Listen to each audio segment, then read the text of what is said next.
You're an Ashigaru. Your feet ache again. Your straw sandals fell apart 2 days ago, somewhere between home and here. Now, you're walking barefoot, just like you did back home in the rice paddies. The spear across your shoulder feels weightless. It's nothing compared to the heavier loads you've carried. Rice bales, your drunk father, and your baby sister when she had the fever.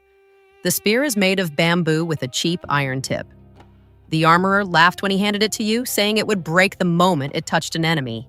You march with a column of 300 men. Some are farmers like you. Others are fishermen, charcoal burners, even a monk who stopped believing. None of you know each other's names. Names don't matter to Ashigaru. You're just foot soldiers, peasants with sharp sticks. The samurai ride past on their horses. Their swords are worth more than your entire village makes in a year.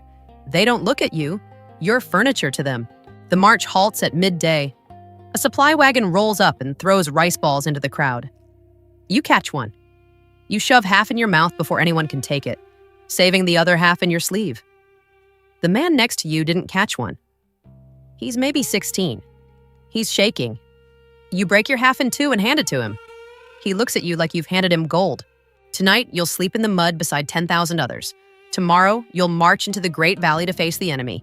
Your only job? Don't die. You've never been more invisible in your life. The life of an Ashigaru is a constant struggle for survival, with each step reminding you that you're nothing more than a pawn in a game you'll never understand. The others around you barely acknowledge your existence. Every day you fight for your place among thousands who are just as nameless, just as lost. The work is grueling, endless marching, carrying supplies, waiting for orders you're not qualified to give.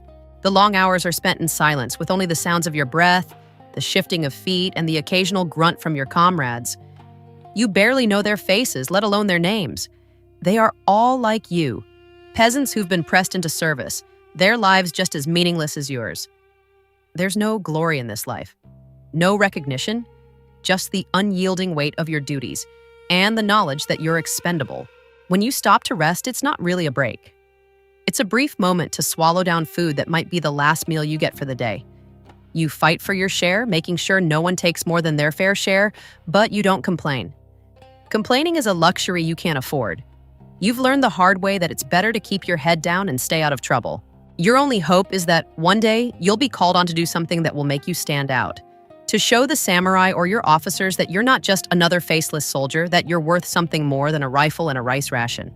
But for now, it's a daily grind of survival. You fight to stay alive. You fight to not be forgotten. Level 2, the rising threat. Things start to change when you encounter the Ronin. You're no longer just some nameless soldier lost in a sea of men. You've earned your place. But that doesn't make life any easier. It makes it more dangerous. The world of the samurai is one of constant tension, and now you're a part of it. You've learned how to survive, but survival means learning to fight, and it means you have to be willing to do things that go against everything you've ever known.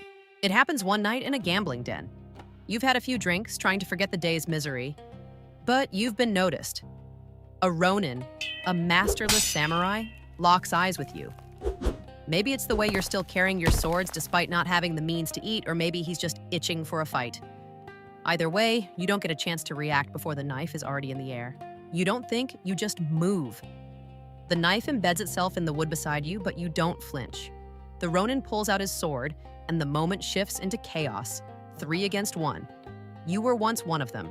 A samurai with a name, with honor, but now you're like them. A Ronin, a man without a master. Now you fight for survival. You draw your katana and face them down. The first man lunges, he's sloppy. You sidestep, and as his momentum carries him past, you strike. 1 down, 2 to go. They're smart now. They've circled you, reading your every movement. One distracts, the other attacks.